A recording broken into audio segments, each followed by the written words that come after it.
షర్మిల ప్రచారం కొనసాగుతోంది. లైవ్ ద్వారా చూద్దాం. అమరావతిలో ఒక్క పర్మనెంట్ బిల్డింగ్ కూడా కట్టలేదు. ఇప్పుడు అమరావతిని మళ్ళీ 5 ఏళ్ల అధికారం ఇస్తే అమరావతిని అమెరికా చేస్తాడట, శ్రీకాకుళంని హైదరాబాద్ చేస్తాడట, మన చేలో పూలు క్యాబేజీలు కూడా పెడతాడట.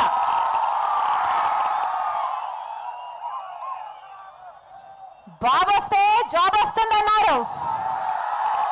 ఎవరికి వచ్చింది?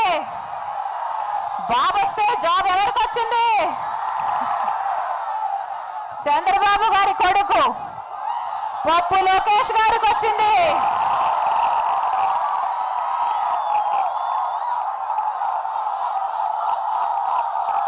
ఈ పప్పు గారికి కనీసం జయంతికి వర్ధంతికి కూడా తెలియదు. ఆలు కూడా రావు కానీ అగ్రతాంబూలం మాత్రం నాకే అన్నాడట ఒకడు. ఒక్క ఎన్నికైనా గెలిచాడా ఈ పప్పు గారు? 1 కాదు 2 కాదు, ఏకంగా 3 మంత్రి పదవులు ఇచ్చారు. ఏ అనుభవం ఉందని, ఏ అర్హత ఉందని 1 కాదు 2 కాదు 3 శాఖలకు మంత్రిని చేశారు. చంద్రబాబు గారిని అడుగుతున్నాం, ఇది పుత్రవాత్సల్యం కాదా?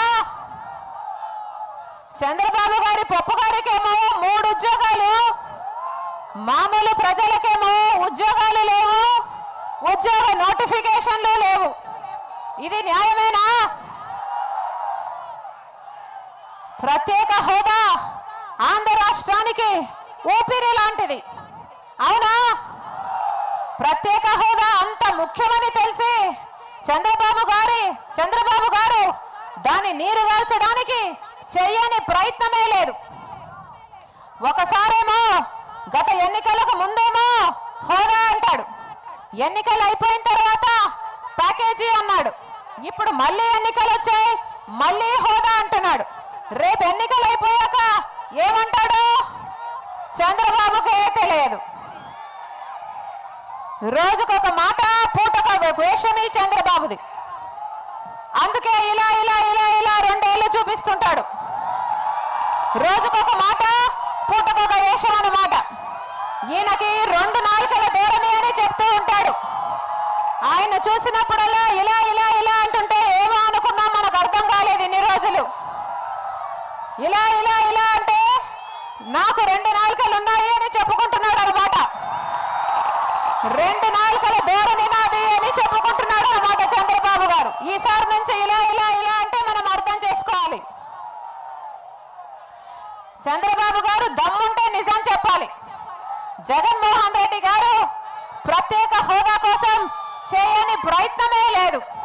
ఢిల్లీలో ధర్నాలు చేశాడు, మన రాష్ట్రంలో రోజుల తరబడి నిరాహార దీక్షలు చేశాడు, రాస్తారోకోలు చేశాడు, బందులు చేశాడు.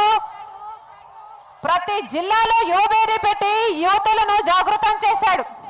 ఆఖరికి వైఎస్ఆర్సీపీ ఎంపీలు బీజేపీ ప్రభుత్వానికి వ్యతిరేకంగా అవిశ్వాస తీర్మానం కూడా పెట్టారు. ఆ తర్వాత అంతమంది ఎంపీలు, ఎంతమంది ఉంటే వైఎస్ఆర్సీపీకి అంతమంది ఎంపీలు నిరసనగా రాజీనామా కూడా చేశారు.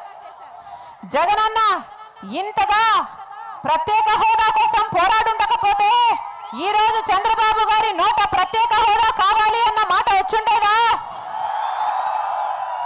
చంద్రబాబు గారు యూటర్న్ తీసుకుని మళ్ళీ హోదా కావాలి అంటున్నాడు అంటే అది జగన్మోహన్ రెడ్డి గారి వల్ల కాదా? దమ్ముంటే చంద్రబాబు నిజం చెప్పాలి, కానీ ఆయన చెప్పడు. ఆయనకు దమ్ము లేదు. ఇంకొక శాపం కూడా ఉంది. చంద్రబాబు గారి నెత్తి మీద ఒక శాపం ఉంది. నాన్న చెప్పేవాడు, చంద్రబాబు గారి నెత్తి మీద ఒక శాపం ఉందట. ఏం శాపం? ఏ రోజైతే చంద్రబాబు గారు ఒక్క నిజం చెప్తారో ఆ రోజు చంద్రబాబు గారి తల 1000 ముక్కలైపోతుందట. అందుకని చంద్రబాబు గారు నిజం చెప్పరు. ఈ మధ్య చంద్రబాబు గారు పెద్ద పెద్ద పదాలు వాడుతున్నాడు. ఆయనకు సూట్ అవ్వని పదాలు. పౌరుషమంట రోషమంట ఏవేవో మాట్లాడుతున్నాడు.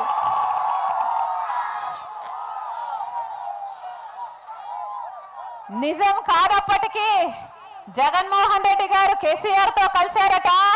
జగన్మోహన్ రెడ్డి గారిని నీకు పౌరుషం ఉందా అని అడుగుతున్నాడు. ఇదే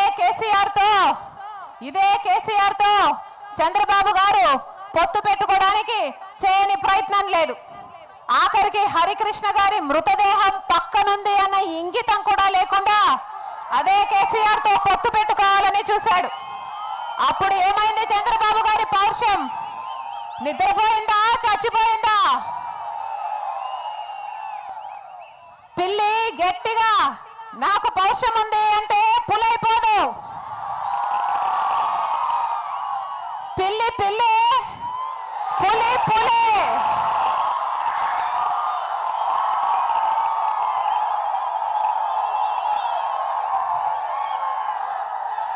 పౌరుషం గురించి చంద్రబాబు మాట్లాడేది. జగన్మోహన్ రెడ్డి గారు ఓదార్పు అని ఇచ్చిన ఒక్క మాట కోసం కాంగ్రెస్